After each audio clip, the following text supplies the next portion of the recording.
Parce que dans l'entourage de Robert Kona, justement, le choix pour vous de prendre la tête du PCRN, c'était un conseil du MINAT. Ah bon? Déclaration pour déclaration. Ben, je vous le concède. Vous voyez, à la différence de vous, ben, ça vous engage, ça engage ceux qui le disent. Oui. Et vous voyez très bien que n'ayant pas été consulté, je n'en sais strictement rien. Mais en revanche, ça me donne l'occasion... Vous pouvez démentir ce qui se dit? Non, mais je ne peux pas démentir lorsque je n'ai pas la preuve du contraire. Vous dites que c'est son entourage qui dit que c'est sur le conseil du MINAT. Mais maintenant, moi, je vais vous dire, parce que lorsque moi, je vous dis ce que je vous rapporte... Pendant que vous vouliez créer les citoyens, est-ce que vous avez rencontré le MINAT? Ok, ben c'est ce que je voulais vous dire. Je voulais juste préciser avant de vous faire cette narration que chaque fois que moi je vous rapporte les propos tenus par le père fondateur, vous semblez instinctivement les remettre en cause. Vous voyez que ce n'est pas ce que moi je fais. Parce qu'il faut toujours vérifier. C'est à vous le journaliste, ce n'est pas à vous que je vais apprendre qu'on recoupe. Maintenant, voici ce qui se passe pour que j'arrive au PCRN. C'est aussi une chose... Bon, je l'ai expliqué, expliqué maintes fois. Bon, la vérité... Monsieur Rodrigue Tonga, c'est que depuis que je suis entré en politique, ça n'a jamais été évident pour moi, mais ça tout le monde le sait. Évidemment, je vais à l'élection présidentielle, il faut un parti politique qui a des élus. Le professeur Kouvondo accepte de nous héberger pour l'élection présidentielle. Après, vous faut un appareil, c'est normal. Et puis, après l'élection présidentielle, je lui demande qu'il m'accorde d'occuper la fonction de secrétaire général au sein de son parti. Il me répond que ce poste n'existe pas et que je dois rester simple militant dans son parti. Je trouve que là, c'est une autre façon de me demander de partir. Je décide donc, le 8 mars 2019, d'organiser une assemblée constitutive pour créer le parti Les Citoyens. Je dois vous rappeler qu'en ce moment-là, nous sommes déjà dans l'attente des élections législatives et municipales. Et nous, on a besoin d'un appareil politique pour nous mettre à la préparation des élections locales. Donc, pour nous, c'est une question de chrono. Absolument. Nous faisons cette assemblée. Capitaliser l'élection présidentielle. de grâce de l'élection présidentielle. Appelez ça comme ça, et vous avez raison. Oui. D'ailleurs, on sort d'une élection présidentielle, effectivement. On a soulevé une vague, ben, il faut surfer dessus. Nous déposons les documents par voie d'huissier dès le lendemain. Je rencontre le ministre de l'administration territoriale 3 fois. Donc, c'est pas le diable. Ben, c'est le mot que vous prononcez le premier sur ce plateau. Ouais. Ben, c'est de moi, c'est de moi. Voilà. Je le rencontre 3 fois. La première fois, il me dit que le dossier est encore dans le pipe. La deuxième fois, il me dit que le ministère est en train d'achever les enquêtes de moralité. La troisième fois, patatras, il me dit, mais monsieur Libi, il y a un problème. Il y a déjà un parti politique au Cameroun qui s'appelle Les Citoyens. Je dis, mais monsieur le ministre, c'est pas possible.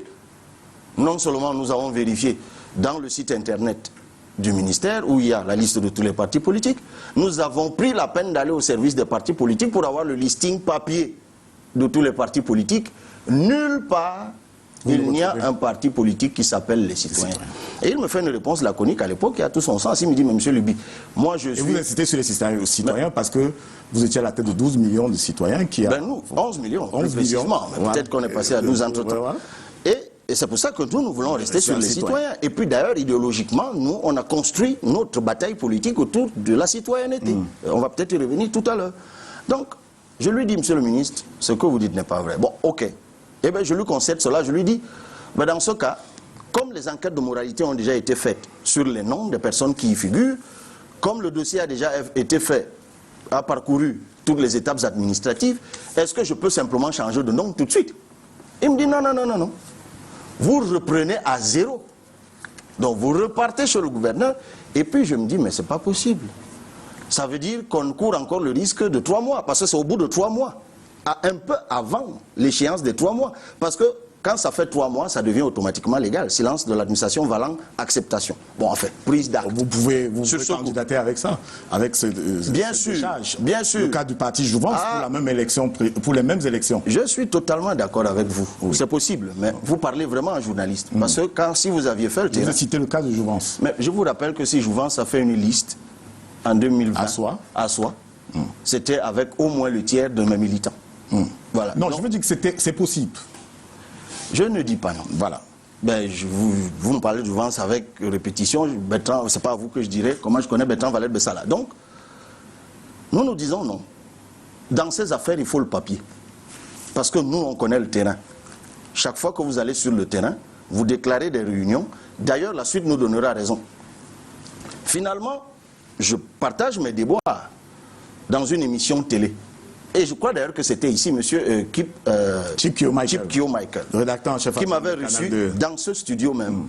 Et c'est là que M. Massardine Albert Fleury, qui regarde la télé, me voit en train de me plaindre de ce qui m'arrive. Et c'est là qu'il appelle son fils, qui est membre de 11 millions de citoyens en Ngaoundéré, et lui dit, dis à ton patron, comme lui-même le dit souvent, que nous, on a créé un parti politique depuis 2003, on n'en a rien fait, on vous le donne, ça vous permet d'avancer. Et c'est comme cela que mon camarade de 11 millions, M. Boubakari Massardine, m'appelle. Donc nous notons que ce n'est pas sous le conseil du MINAT. Mais je finis juste. Oui, voilà. Et je vous dis donc que c'est comme cela que je fais venir M. Massardine et M. Kona, d'abord pour m'assurer que c'est vrai tout ça. Je lis les statuts, je trouve d'ailleurs, et heureusement, quelques coïncidences idéologiques, notamment sur les questions agricoles et tout. Et c'est comme cela qu'eux-mêmes me proposent l'idée d'organiser un congrès, de venir au congrès qu'ils vont tenir à Guidigis. Là, moi, je vous fais la narration de ce que j'ai vécu. Maintenant, si derrière tout ça, il y avait une main du MINAT, ben je la prends aujourd'hui. Alors,